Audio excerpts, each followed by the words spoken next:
যেভাবে গরম পড়েছে সেই প্রচন্ড গরমের তীব্র দাবদাহ থেকে রক্ষা পাওয়ার জন্য আমাদের জননেত্রী মাননীয় মুখ্যমন্ত্রী মমতা বন্দ্যোপাধ্যায়ের নীতি আদর্শ ক্যাপিটালকে পাথেয় করে এবং আমাদের জননেতা অভিষেক বন্দ্যোপাধ্যায়ের নীতি আদর্শকে মেনে এবং সর্বোপরি আমাদের সম্মানীয় কাউন্সিলর 7 নম্বর ওয়ার্ডের সম্মানীয় ওয়ার্ড কাউন্সিলর অতনুগিরি মহাশয়ের নীতি আদর্শকে মেনে এবং ওনার ব্যবস্থাপনায় এবং সর্বোপরি 7 নম্বর ওয়ার্ড যুব তৃণমূল কংগ্রেসের ব্যবস্থাপনায় আজকে আমরা পথচলতি সাধারণ মানুষকে জল ছোলা বাতাসা সহযোগে এই গরমের যে কষ্ট তার থেকে অনেক স্বস্তির মুহূর্ত উপহার দেওয়ার চেষ্টা করছি।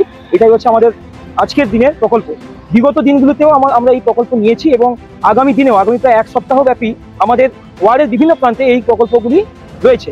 এবং সর্বোপরি আপনাদের চ্যানেলের মধ্যে আমি এটাও জানাতে চাই যে ভারত ও পাকিস্তানের বিগত দিনে যে লড়াই হয়েছে সেই লড়াইতে ভারতীয় সেনার যে চরমতম সাফল্য সেই সাফল্যকে উদযাপন করার জন্য আজকে আমরা একটি মিছিলের আয়োজন করেছি। সেখানে জাতি ধর্ম বর্ণ রাজনৈতিক মতাদর্শ সবকিছুর ঊর্ধ্বে উঠে প্রত্যেক মানুষ যেন আমাদের এই মিছিলে অংশগ্রহণ করেন এবং উনাদের সম্মানার্থে যেন এই মিছিলটি অংশগ্রহণ করতে চাই। মানুষকে পরিষেবা দেওয়াই হচ্ছে আমার জীবনের একটা অন্যতম লক্ষ্য।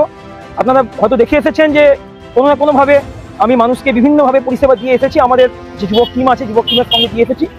হয়তো আগামী দিনে দলনেত্রী কি করবেন সেটা ওনাদের সিদ্ধান্ত, দল কি করবে ওটা ওনাদের সিদ্ধান্ত, কিন্তু শুধু এটুকুই বলতে চাই মানুষকে পরিষেবা দিতে আমি এখানে এসেছি এবং যতদিন পর্যন্ত আমার ক্ষমতা থাকবে আমি ওনাদেরকে যথাসম্ভব সবকিছু দিয়ে পরিষেবা দেওয়ার সম্পূর্ণভাবে চেষ্টা করব।